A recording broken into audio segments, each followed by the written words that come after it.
Nah, jadi, agenda kita hari ini ya dibagi jadi 5 bagian besar sih. Jadi yang pertama itu introduction, nanti ya cerita sedikit lah, introduction tentang gue ini siapa, pekerjaan gue apa, dan lain-lain. Tadi memang udah sempet tanya jawab juga ya sama Ko Eriko gitu. Tapi nanti nggak apa-apa, gue bahas lagi sedikit tentang background gue. Terus nanti di bagian 2, 3, dan 4 ini kita bakal bahas tentang AI dan AI di industri itu seperti apa sih. Nah, jadi kalau misalkan nanti kalian tertarik ke bidang ini, ya kira-kira harapannya sih kira-kira kalian tahu requirement-nya apa gitu. Jadi dari starting point kalian yang sekarang, kalau mau berkecimpung di dunia ini tuh nanti harus ngapain gitu. Ya mudah-mudahan dapat insight dari sini. Nah, nanti yang terakhir, kalau misalkan ada pertanyaan, bisa ditanya di sesi terakhir tanya jawab. Jadi lumayan clear ya. Nah, jadi perkenalan dulu. Nama gue Lilian, jadi sekarang gue tuh kerja sebagai data scientist di Tokopedia. Ini udah hampir ya 3 berjalan 4 tahun lah gitu ya. Dan ya gue yakin kalian pasti udah pernah berinteraksi dengan Tokopedia, entah beli barang atau mungkin cuma sekedar compare harga gitu ya, tapi belinya di Shopee. Ya bebas-bebas aja sih. Tapi sebelum kerja ya tentunya kan gue juga sekolah dulu gitu. Nah, sama seperti kalian, gue juga pernah duduk di bangku yang sama di Maranatha itu sekitar ya 9-10 tahun lalu berarti kan, karena gue tuh angkatan 2011, lulus ya tadi udah sempat disebut juga, lulus sekitar 2014an gitu. Nah, biasanya orang tuh nanya ke gue gitu, kapan mulai tertarik dengan bidang IT itu kapan sih, dari kapan? Nah, kalau gue boleh cerita sedikit, saya pertama kali tertarik itu tentang coding ya, tentang pemrograman itu memang waktu SMP sebetulnya. Jadi dulu waktu SMP, SMA itu kan kalau nggak salah ada mata pelajaran pemrograman pakai Visual Basic kalau nggak salah. Nggak tahu sih, jujur udah lupa gitu gimana. Tapi yang gue inget tuh memang ada satu mata pelajaran tentang komputer, ada ekstrakurikulernya juga, dan waktu gue join mata pelajaran itu memang kerasa kayak ini bidang gue banget gitu, kerasa ada joy-nya gitu waktu ngerjain sesuatu itu. Jadi kalau misalkan dalam seminggu nih sekolah tuh, hari yang paling ditunggu-tunggu itu hari dimana ada mata pelajaran si komputer itu, karena kan itu biasanya cuma 1 minggu sekali gitu, dan memang waktu itu juga ini bukan mata pelajaran penting sih. Jadi kebanyakan orang pun sebenarnya peduli nggak peduli ya, mau jelek ya udah gitu, bagus ya syukur gitu, karena kan memang kalau dilihat dari segi bobot nggak terlalu besar lah mungkin dibandingkan mata pelajaran yang lainnya gitu. Nah, tapi ya gimana ya, mungkin itu karena memang panggilan hatinya di situ. Jadi waktu lulus SMA udah mantap nih pilihannya. Oke, gue mau lanjut S1 di bidang IT ya, atau apapun itulah namanya, pokoknya yang ngoding banget lah gitu. Nah, dan memang kebetulan waktu itu memutuskan masuk ke IT Maranatha. Di sini gue sebenarnya cukup pede lah, karena gue ngerasa ya ini bidang yang benar-benar gue minati. Mau hasilnya baik ataupun jelek, yang pasti gue enjoy gitu belajar di sini kayak gitu. Dan memang bener secara overall bisa dibilang gue tuh cukup enjoy gitu dengan kuliah-kuliahnya, dengan materi yang dibawakan, mungkin juga dengan dosen-dosennya. Jadi gue merasa tuh kayak berkembang banget gitu, yang tadinya di SMP, SMA mungkin belajar pemrogramannya tuh yang di bawah dasar lah gitu ya, yang dasar-dasar banget. Terus waktu kuliah tuh kayak tiap hari gue ngerjain kayak gini, ya seneng gitu kan, yang tadinya ditunggu seminggu sekali sekarang tiap hari kayak gini, jadi excited banget gitu. Dan waktu mulai kuliah juga ya karena memang itu datangnya dari kehendak sendiri, jadi di sana juga mulai tertarik buat cari banyak info gitu tentang public figure di bidang IT, tech leaders kayak kalau waktu itu sih Steve Jobs gitu, Bill Gates dan lain-lain. Ya kalau sekarang mungkin Elon Musk gitu ya. Jadi kalau ada di antara kalian yang nggak tahu Elon Musk, berarti kalian tuh kurang IT sih menurut gue. Jadi beres kuliah ini coba langsung Google siapa Elon Musk, itu harus tahu. Nah, jadi tadi kan udah sempat dibahas juga nih. Jadi gue masuk kuliah tuh 2011, 2014 keluar. Mungkin kalian bingung ya kenapa 3 tahun bisa lulus. Jadi kalau dulu itu kita bisa ambil kuliah cepat pas semester padat gitu. Jadi pas orang lain libur kita kuliah. Ini pilihan sih. Jadi yang nggak semua orang memilih untuk seperti itu gitu. Tapi nggak tahu deh sekarang masih kayak gini nggak ya kalau Riko? Masih bisa ngebut gitu kuliahnya? Masih ada, Ci. Ada minimal tapi minimal 3,5 tahun, nggak bisa 3 tahun. Jadinya dibatasin sama pemerintah, emang itunya paling itu 3,5 tahun. Jadi nggak bisa lebih cepat. Terus sekarang juga SP yang tadi waktu kemarin saya cerita, SP itu cuman sampai cuman digenap ke ganjil karena liburnya lebih banyak digenap ke ganjil ke genap tuh liburnya seminil, jadinya nggak akan bisa masuk untuk SP sih seperti itu. Gitu. Oke. Ya berarti itu anggaplah hoki gue aja kali waktu itu. Karena memang waktu itu masih belum ada peraturan kayak gitu ya kok. Maksudnya memang belum ada peraturan ketat gitu. Mau ya ambil SKS sebanyak mungkin sama disetujui ya udah lanjut jalan. Tapi 3,5 tahun tuh pilihan ya. Jadi iya betul. Bukan kalau 4 tahun itu aib ya. Jadi bagi kalian nih kalau yang ngerasanya aduh gue 4 tahun aib, gue jadi bodoh sendiri ya, jangan ngerasa gitu, karena kadang-kadang di sini tuh trennya jadi kayak ngerasanya tuh kalau nggak 3,5 tahun tuh kayak saya tuh bodoh banget gitu. Nah jangan sampai jadi ngerasa kayak gitu. Enggak, ini pilihan. Jadi memang tadi juga kan makanya gue sempat bilang ini tuh pilihan dan tidak semua orang memilih seperti itu. Jadi jangan, betul kata Koyri nih, jangan nanti kalau kurang dari 4 tahun tuh rasanya kok gue bego gitu ya. Padahal ya biasa aja lah, memang programnya 4 tahun gitu kan, menikmati hidup loh, apa salahnya gitu. Nah tapi ya lanjut lagi ke materi. Jadi setelah lulus itu berarti tahun 2014 semester 2 lah, maksudnya Juli ke atas gitu. Nah sampai tengah tahun depannya 2015 berarti itu kan sekitar setahun. Nah itu gue bisa dibilang 1 year off. Jadi saat itu nggak bekerja full time.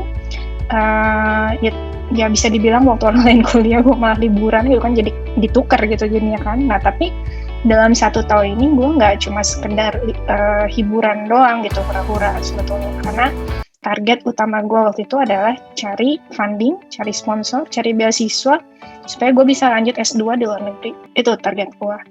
Jadi karena memang dari kecil tuh udah diajarin sama mama bahwa pendidikan itu kan nomor 1. Jadi kalau ada kesempatan, sekolahlah setinggi-tingginya.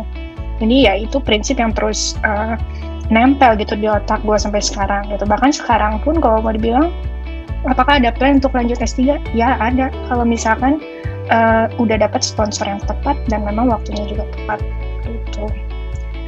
Nah jadi selama 6 bulan lah kurang lebih kayaknya. Jadi gue tuh benar-benar coba cari universitas, cari beasiswa, terus ya persiapan bahasa Inggris juga, IELTS dan lain-lain.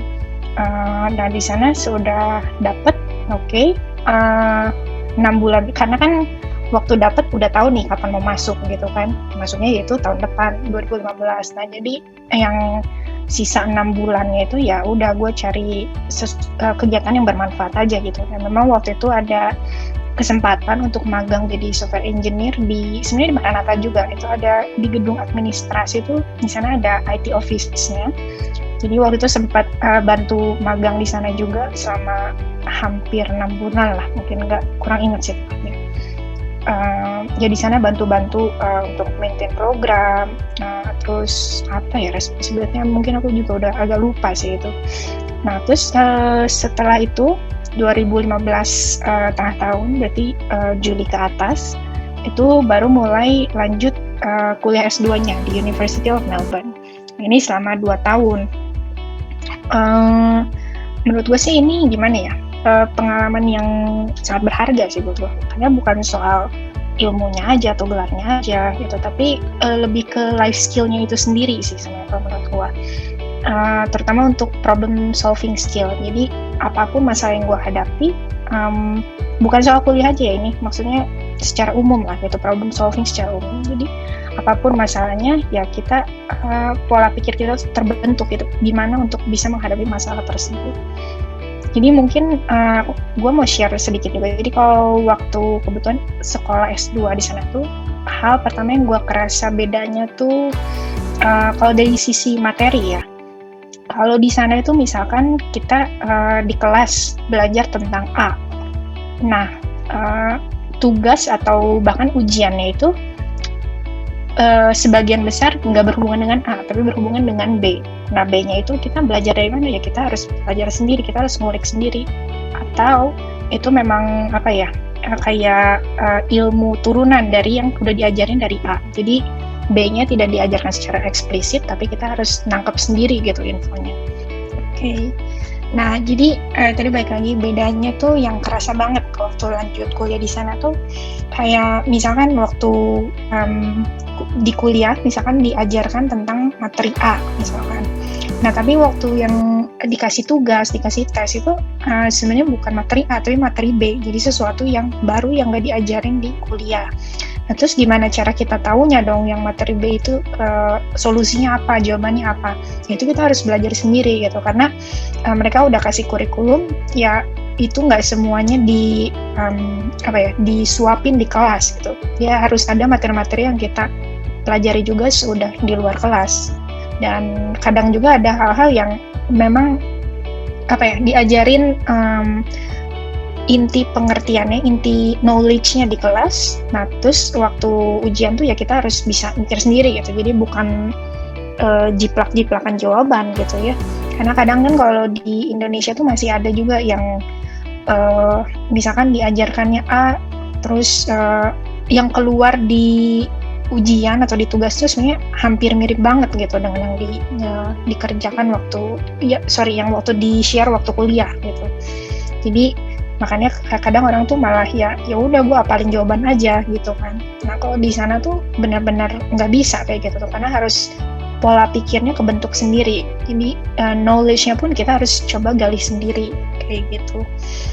Ya, jadi kita belajar untuk mandiri sih dalam pembelajaran itu. Nah, waktu balik lagi ke sini, jadi waktu kuliah di sini juga, ini sebenarnya waktu gue mengenal lebih jauh tentang AI dan data science. Jadi memang waktu itu tesis gue juga tentang berkaitan erat dengan AI. Kalau dulu tuh sebenarnya waktu di S1 tuh ada sih mata kuliah machine learning sih gitu. Cuman mungkin itu dasarnya, jadi lebih mengenal algoritma dan cara kerjanya gimana, that's it gitu. Jadi nggak ada informasi lebih atau link antara algoritma itu dengan real life cases yang ada di industri seperti apa. Nah, waktu S2 ini gue belajar lebih banyak lagi tentang machine learning. Mungkin waktu itu belum nyentuh tentang deep learning ya, kalau mungkin kalian pernah dengar. Jadi waktu itu belum nyentuh deep learning di kuliah itu, karena memang deep learning itu kayak masuknya kayak topik yang sebenarnya bukan topik baru, tapi itu lebih kayak satu research interest atau research topik yang kuliahnya sebenarnya nggak ada atau nggak wajib, tapi kalau tertarik ya silakan didalami dalam riset kayak gitu contohnya. Nah, jadi waktu itu konsep pemahaman tentang machine learning, deep learning itu masih seperti itu, cuma belajar tools, algoritmanya seperti apa, tapi nggak ada koneksinya dengan real life cases di industri. Nah, tapi gue rasa sekarang udah mulai bergeser ya trennya, karena kayaknya udah mulai banyak universitas, dan harusnya di Maranatha juga sama sih, pasti ada mata kuliah tentang yang lebih mendalam tentang machine learning, bahkan deep learning gitu. Jadi ya it's a good sign bahwa kita tuh maju gitu, ikut maju dengan apa yang terjadi di dunia. Nah, setelah lulus, jadi fast forward to 2017, ini lulus S2 tuh pulang ke Indo langsung. Jadi langsung cari kerja di Indo. Ya pengennya sih karena memang interestnya kan, jadi yang tadi interestnya tuh general, pengen tahu tentang segala sesuatu tentang IT, tentang pemrograman, dan lain-lain. Nah, sekarang tuh interest gue tuh udah kayak lebih spesifik, udah mengerucut, lebih spesifik tapi lebih deep. Nah, interestnya itu apa ya? Memang di bidang AI dan data scientist itu sendiri. Makanya begitu lulus pun berusaha cari kerja di bidang yang berkaitan erat dengan itu, gitu.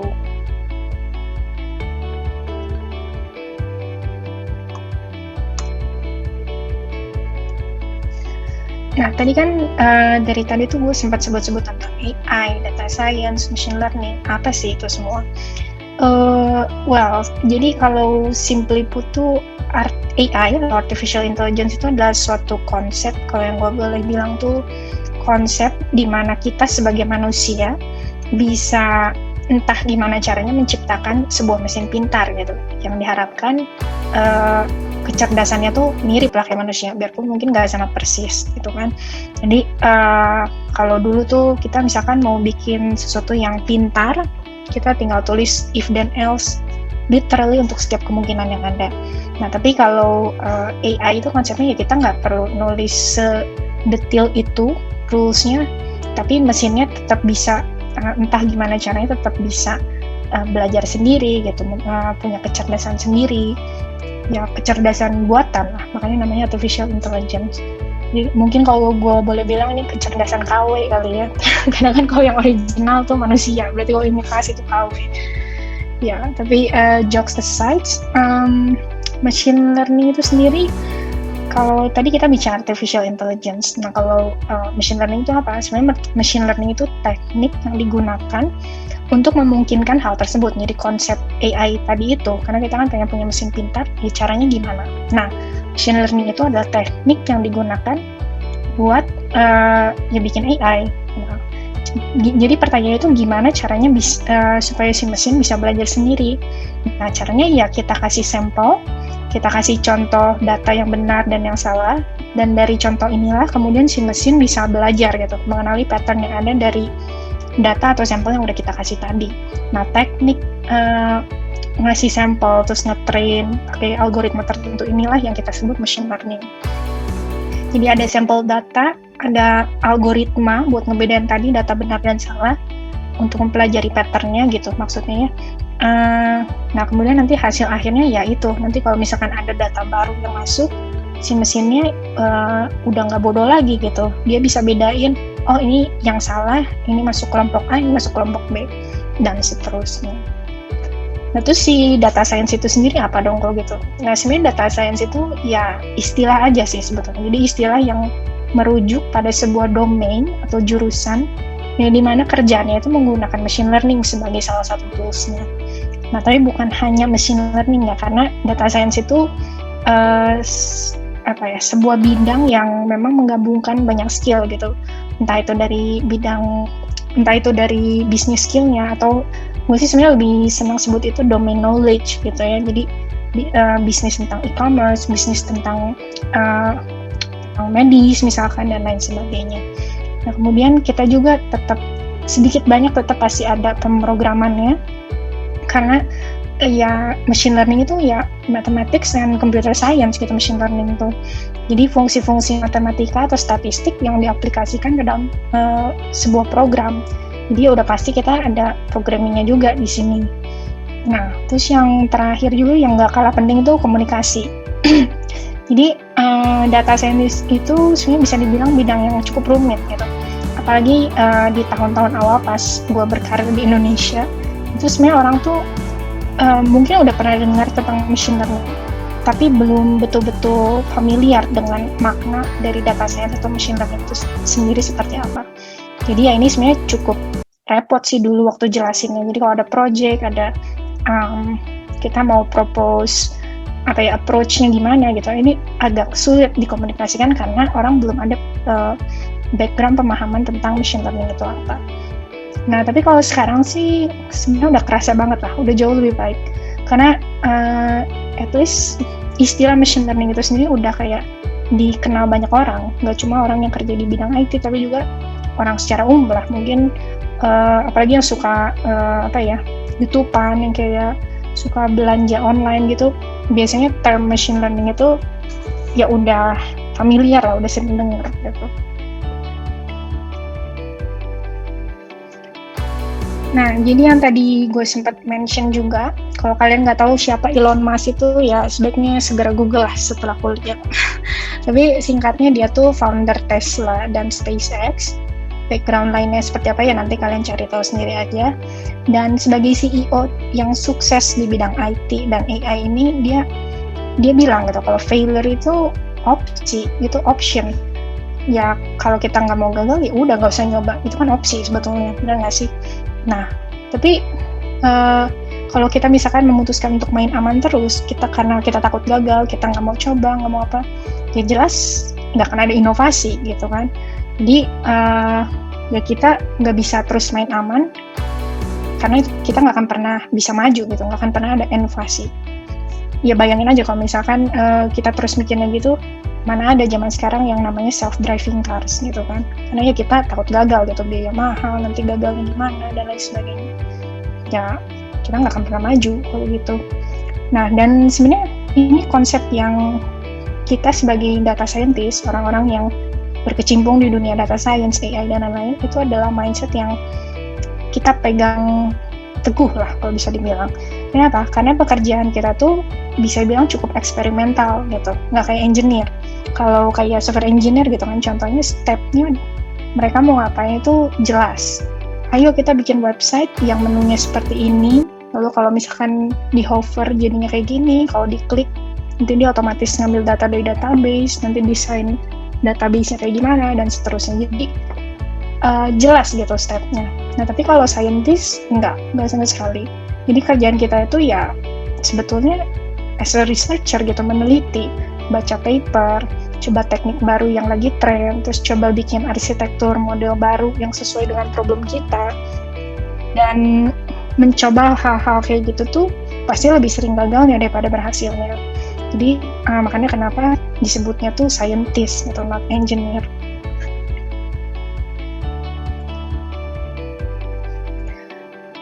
Nah, tadi kan udah sempat ngobrolin nih konsep machine learning itu seperti apa. Nah, sekarang saatnya kita masuk lebih dalam dan mengenal lebih jauh tentang si machine learning itu gimana. Sebenarnya kalau kalian cari, atau mungkin kalau kalian pernah ngambil kuliah ini ya, introduction to machine learning, mungkin hal awal-awal yang bakal dibahas itu adalah tentang jenis-jenisnya gitu. Jadi ada supervised learning, unsupervised, sama reinforcement learning. At least ada 3 hal ini. Nah, supervised learning itu ya sesuai namanya gitu ya. Jadi belajar dengan guideline. Jadi ada yang kasih supervision gitu.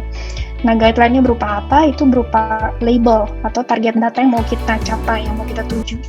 Nah, untuk kasus ini kita ada 2 jenis, yaitu classification sama regression. Bedanya apa? Sebenarnya beda dari si labelnya aja. Kalau classification itu labelnya dalam bentuk kategorikal. Jadi kalau misalkan dikasih data, oh ini kita punya data warnanya putih, nah dia tuh masuk kategori apa sih, abu kah atau putih kah, kayak gitu. Jadi labelnya tuh kategorikal.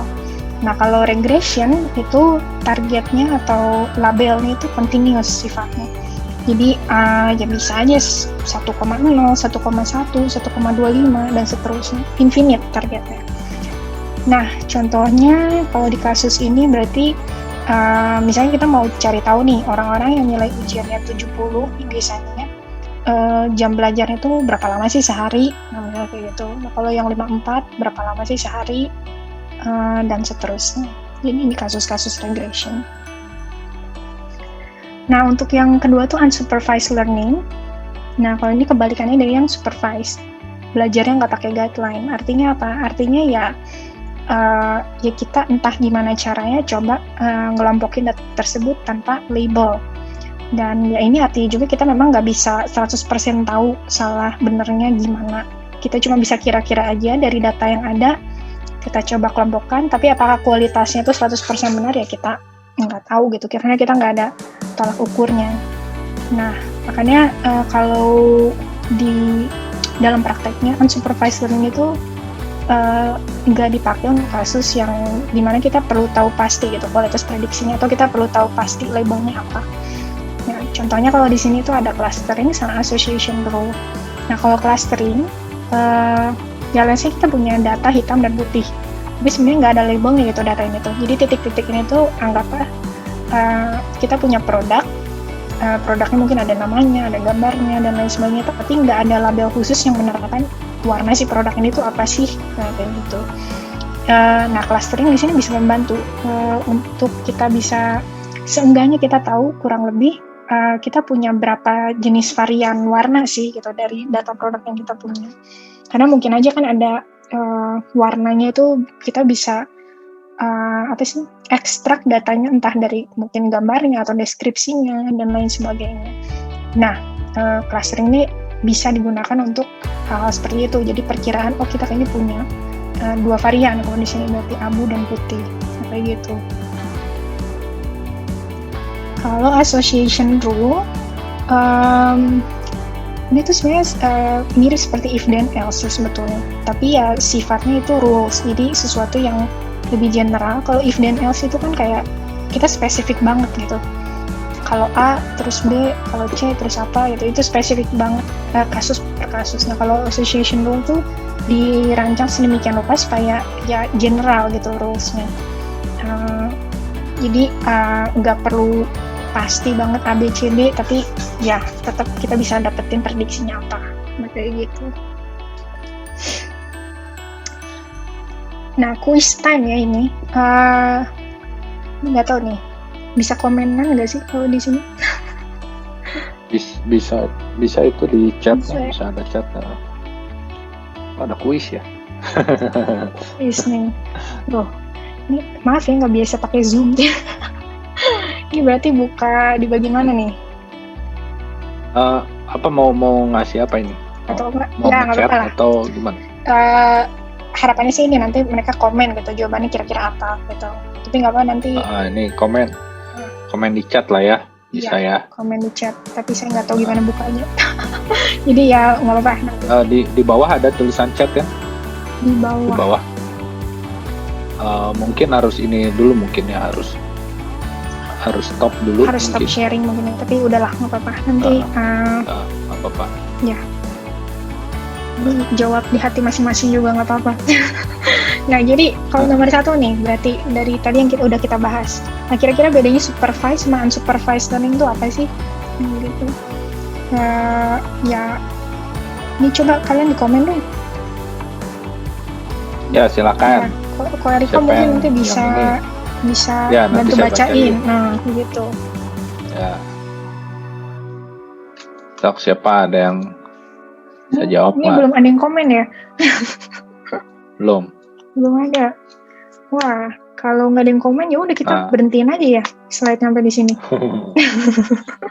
Lo berarti nggak ada yang tertarik dong, benar nggak? ini salah satunya WFA tuh begini ya. Jadi kita bingung juga nih ya. Siswanya masih ada di sini apa udah pada tidur juga nggak tahu. Wah benar nih, berarti kalau kita beresin sekarang pun nggak ada yang tahu gitu kan. Coba ada yang komen kan nih, udah bubar juga masih ada. Nah ini nih ada nih Stefanus. Supervised learning adalah AI yang belajar pakai guideline. Kalau kok dua-duanya supervised learning, maksudnya mungkin kalau unsupervised learning tidak. Udah direvisi. Udah itu satu aja yang ini. Satu. Ini nih saya bisa buka nih. Bisa lihat. Ada lagi? Nggak ada lagi? Aduh, kecewa ini. Berarti yang lain ini dikasih nilai fail aja gitu ya? Setuju loh, mereka nggak ada yang komen. Wah, dikasih F nih. Jawabannya sama, Ci. Jawabannya sama. Ya, sesuai dengan yang di atas gitu ya. Iya. Ya betul sih. Jadi bedanya supervised sama unsupervised itu ya tadi kata kuncinya guideline atau label kita sebutnya. Jadi yang satu ada label, satu nggak ada. Nah, ini terus kalau untuk yang kasus nomor 2, ini contohnya kasus apa sih gitu. Jadi misalkan katakan si Tony Stark gitu misalkan. Dia punya 50 anjing yang berbeda. Terus dia pengen bikin 10 rumah. Nah, terus si anjingnya itu entah gimana caranya dia pengen masukin ke, kalau anjingnya mirip mereka pengen masukin ke rumah yang sama. Nah, cuma problemnya ya dia nggak tahu gitu. Si anjing ini tuh ras apa sih gitu, Beagle kah, Shih Tzu kah, apa yang nggak tahu gitu. Nah, ini kira-kira kasus apa nih kalau kayak gini? Dari tadi 4 yang udah kita bahas. Kita kan bahas classification, regression, terus clustering. Ini kira-kira kasus apa?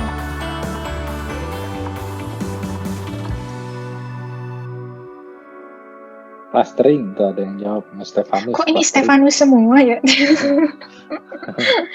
Oh, ini ada nih yang lain. Ini Classification, Vin Kurniawan.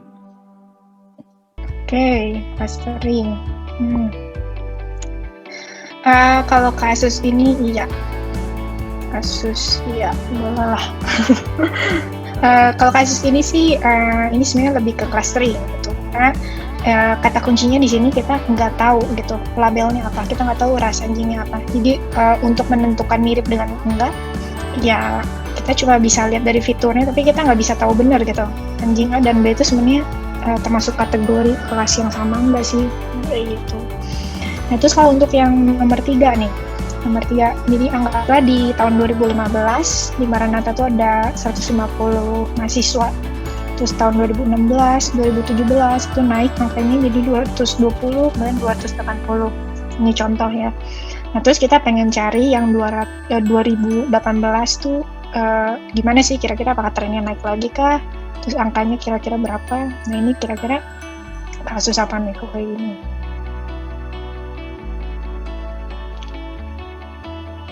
Regression, Stefanus bilang. Ini Stefanus semua gitu ya. Ya, ini emang dia paling aktif di kelas atau gimana? Nggak tahu nih, sebelumnya sih kelas ini cenderung bawel sih, tapi begitu setelah UTS jadi angker kelasnya. Gitu.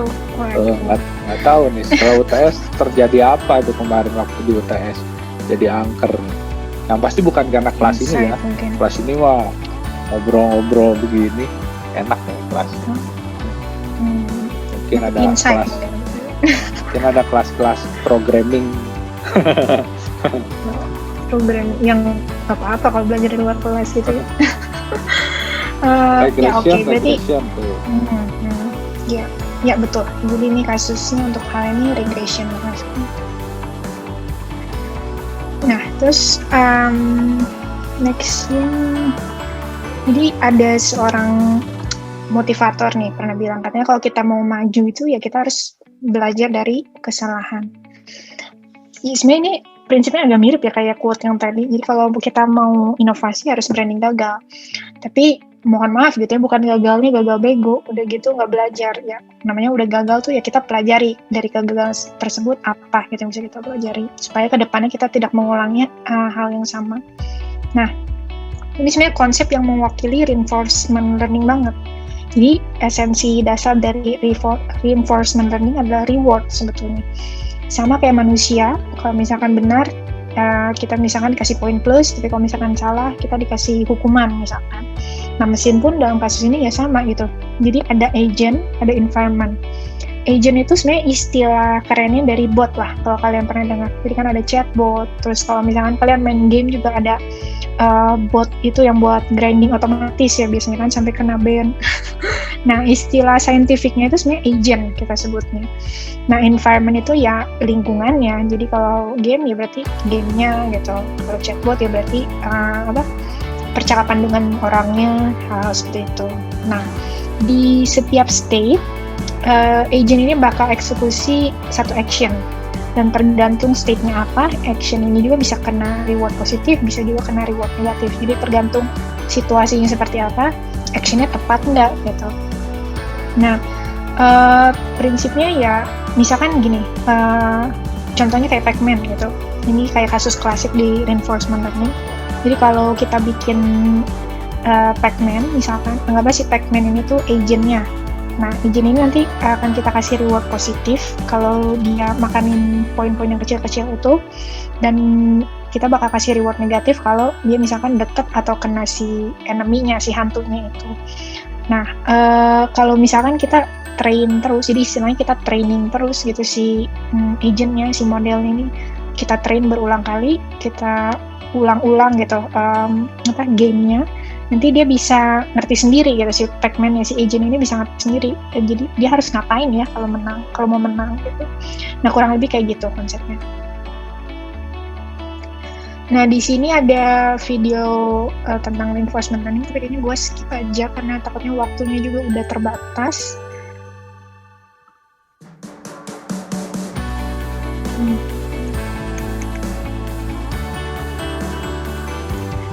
Nah, jadi tapi nanti gue kasih linknya deh yang dari terakhir. Cuma kalau kalian mau nonton silahkan. Nah, terus kita lanjut ke deep learning. Tadi kan udah ngomongin soal AI, data science, machine learning. Terus kalau deep learning itu apa? Ya deep learning itu sebenarnya bagian dari machine learning.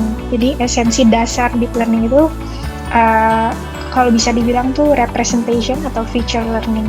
Jadi kalau di teknik-teknik sebelumnya kita harus ada tahapan yang namanya feature engineering. Kalau deep learning itu ya nggak usah, karena memang esensi metode itu dibuat memang untuk mempelajari fitur yang penting itu apa. Kurang lebih seperti itu. Nah,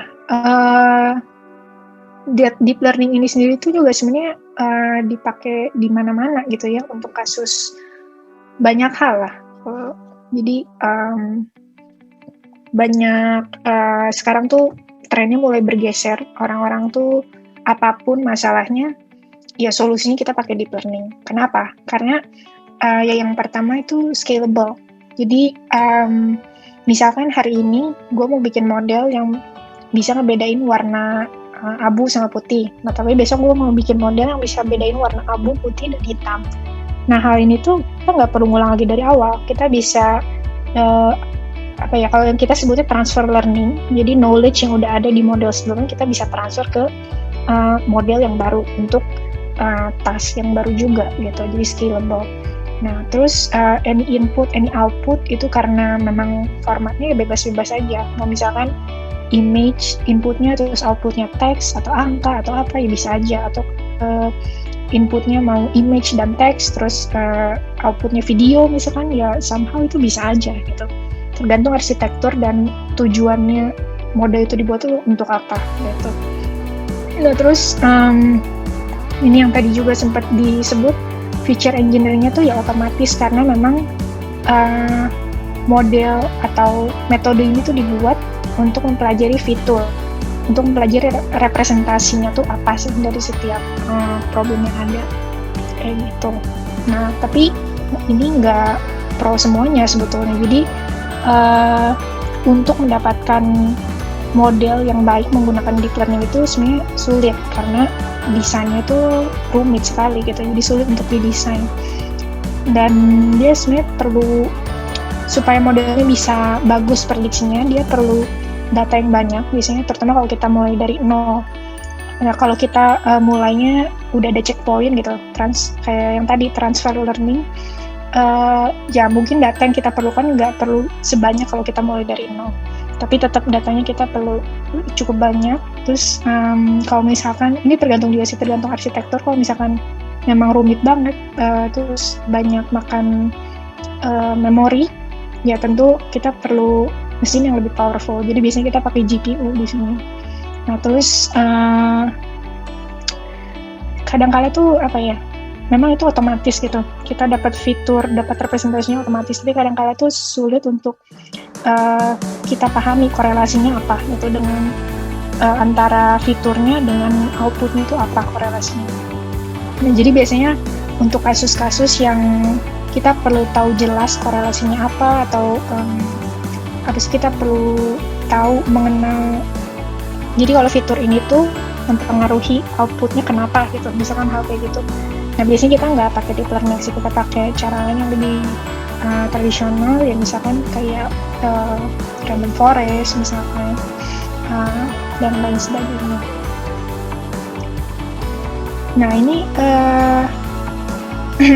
kalian mungkin pernah dengar inilah ya, jadi sempat heboh juga sih, beberapa ahli sains itu bilang kayak, contohnya kayak Stephen Hawking dulu, itu dia masih ada.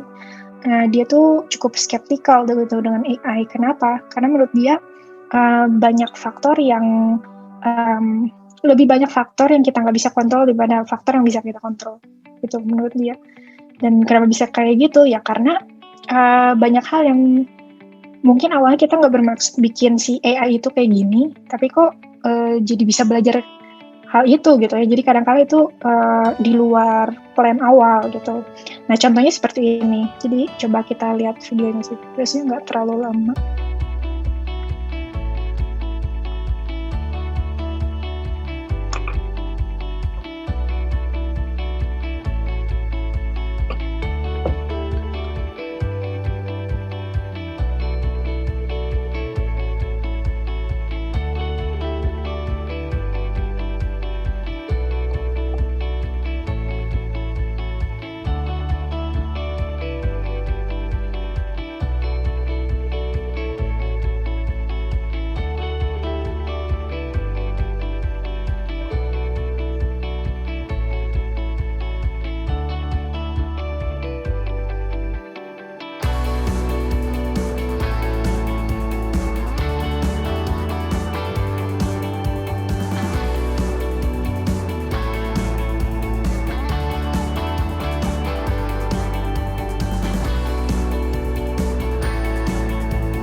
Nah, jadi kurang lebih tadi di video ini bisa ketangkep lah ya. Jadi kadang-kala kita harapannya gimana, tapi malah outcome-nya tuh nggak sesuai dengan yang kita ekspektasiin sebelumnya. Gitu.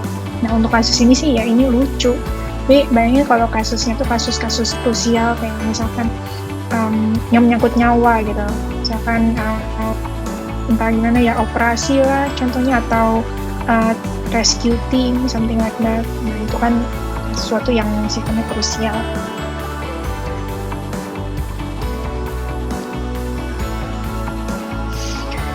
Nah, selanjutnya ya kita bahas sedikit aja tentang ini AI industry. Jadi kalau untuk aplikasinya sendiri tuh sebenarnya AI banyak banget sekarang. Jadi dari yang namanya chatbot, itu recommendation system. Kalau kayak e-commerce gitu kan, recommendation system tuh kayak fitur nomor 1 yang harus kita terus upgrade gitu. Karena itu kayak nyawanya dari e-commerce tuh ya recommendation system.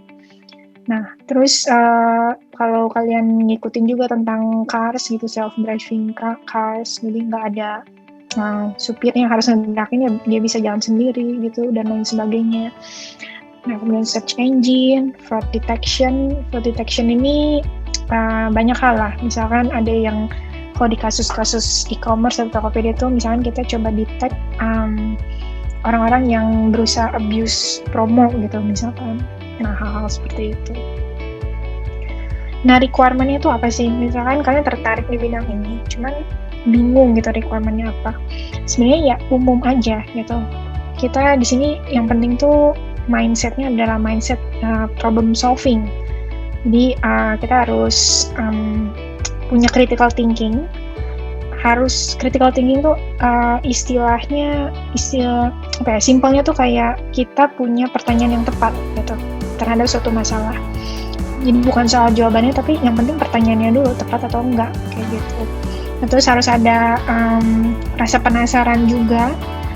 Bukan berarti kita kepoin orang ya di sini, tapi lebih kepoin ke tren-tren teknologinya seperti apa gitu, problemnya seperti apa. Terus kita juga mungkin bisa coba explore possible solution-nya kayak apa.